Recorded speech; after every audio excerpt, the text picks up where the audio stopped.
रचना शीला प्रभुपाद द्वारा रचित लीला पुरुषोत्तम भगवान श्री कृष्ण। अध्याय 17 दावाग्नि का शमन। कालिय दमन की कथा सुनने के बाद राजा परीक्षित ने शुकदेव गोस्वामी से पूछा कि कालिय ने अपना सुंदर स्थान क्यों त्यागा था और गरुड़ उनके प्रति विरोध क्यों रखता था। शुकदेव गोस्वामी ने राजा को बताया कि नागाल्य नामक द्वीप सर्पों से बसा था और कालिय वहां का प्रमुख सर्प था। उस द्वीप में सर्प खाने का आदी होने के कारण गरुड़ सर्प खाने को आता था और इच्छा अनुसार अनेक सर्पों को मारता था। उनमें से कुछ को वो खा जाता था, किंतु अन्यों को वृथा ही वध करता रहता। इससे सर्प समाज इतना भयभीत हो उठा कि उनके मुखिया वासुकी ने ब्रह्मा जी से रक्षा करने की प्रार्थना की। ब्रह्मा जी ने ऐसी व्यवस्था कर दी कि गरुड़ उपद्रव ना मचा सके। इस व्यवस्था के अनुसार प्रत्येक अमावस्या को सर्प समाज गरुड़ को एक सर्प भेंट कर दिया करे। ये सर्प वृक्ष के नीचे गरुड़ को बलि रूप में रख दिया जाता था। गरुड़ इस भेंट से प्रसन्न था, अतः वह अन्य सर्पों को तंग नहीं करता था।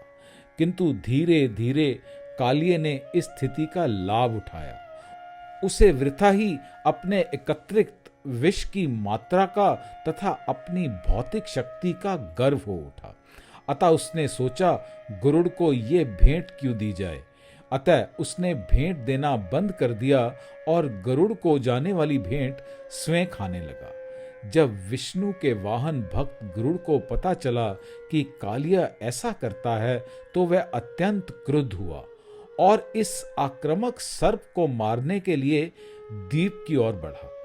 कालिय ने अपने अनेक फनों तथा विषैले तीक्ष्ण दांतों द्वारा गरुड़ से लड़ने का प्रयत्न किया। उसने गरुड़ को काटना चाहा, किंतु ताक्षर्य के पुत्र ने अत्यंत क्रोध तथा वेग के साथ अपने तेजमय स्वर्णिम पंखों से कालिय के शरीर पर प्रहार किया। कालिय, जो क्रदु के पुत्र अर्थात क्रदुसूत के नाम से भी विख्यात है, तुरंत भागकर कालिय झील पहुंचा, जो यमुना नदी के भीतर है, क्योंकि गरुड़ वहां पे नहीं पहुंच सकता था।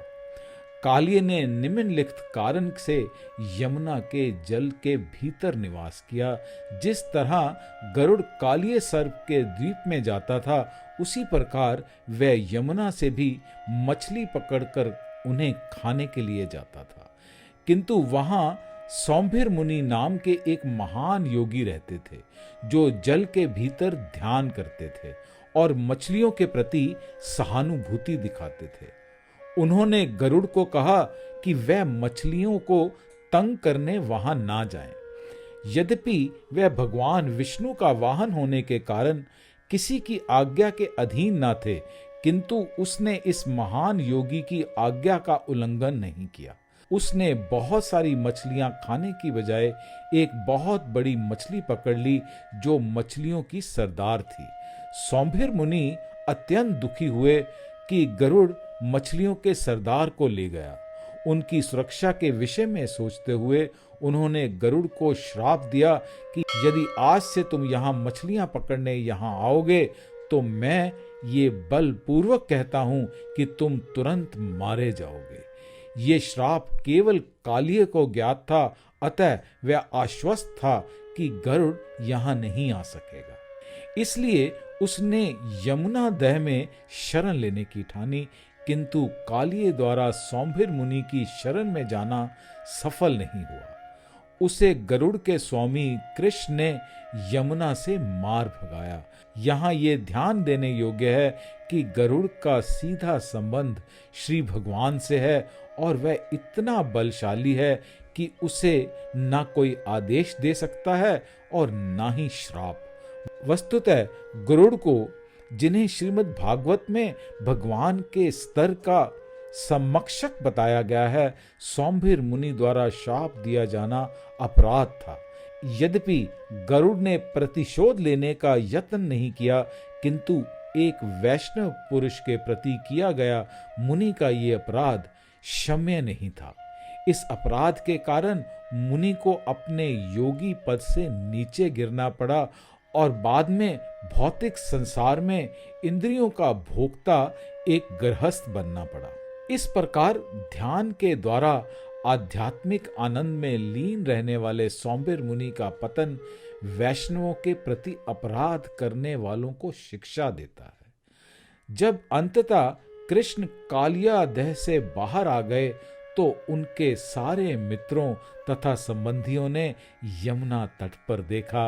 वह उन लोगों के समक्ष अत्यंत विभूषित रूप में सारे शरीर में चंदन चर्चित किए अमूल्य रत्नों से तथा मणियों से सुशोभित और लगभग पूर्णतया स्वर्ण से आच्छादित प्रकट हुए। वृंदावन के वासियों, ग्वालों, गोपियों, माता यशोदा, महाराज नंद तथा समस्त गायों और बछड़ों ने कृष्ण को यमुना से आते देखा तो उन्हें ऐसा लगा कि मानो उनके प्राण वापस आ गए हों। जब किसी को जीवन का पुनः लाभ होता है तो वह स्वभावत आनंद तथा प्रसन्नता में लीन हो जाता है।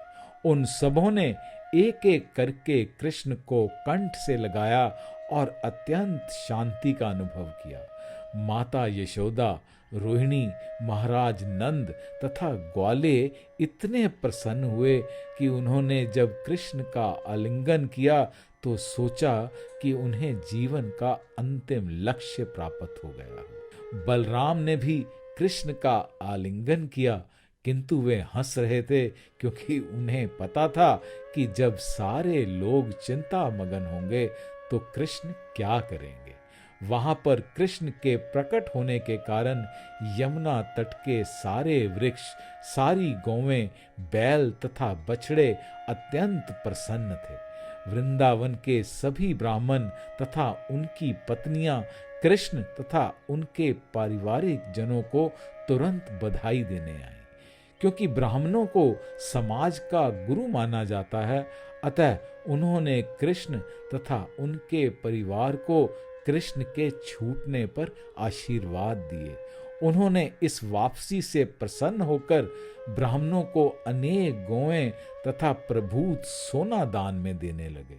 जब नंद महाराज इस तरह व्यस्त थे तो माता यशोदा कृष्ण का आलिंगन मात्र करके उन्हें अपनी गोद में बिठाकर निरंतर अश्रुपात करती रहीं।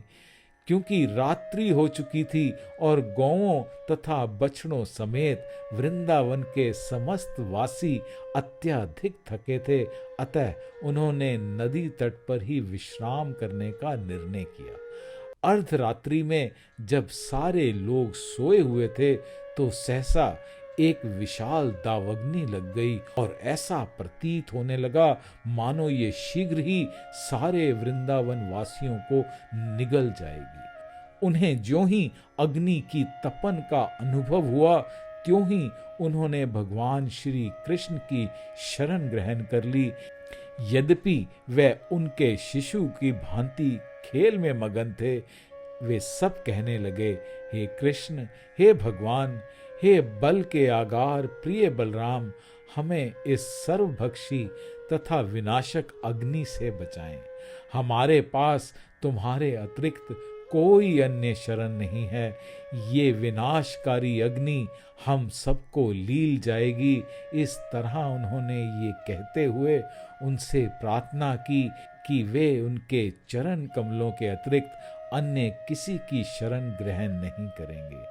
भगवान कृष्ण ने अपने ग्रामवासियों पर कृपालु बनकर तुरंत ही संपूर्ण दावग्नि को निगल लिया और उन्हें बचा लिया। ये कृष्ण के लिए असंभव ना था, क्योंकि वे इच्छा अनुसार कुछ भी करने की असीम शक्ति से युक्त हैं। इस प्रकार लीला पुरुषोत्तम भगवान श्री कृष्ण के अंतर्गत दावग्नि का शमन नामक 17वें अध्याय का भक्ति वेदांत तात्पर्य पूर्ण हुआ। हरे कृष्ण।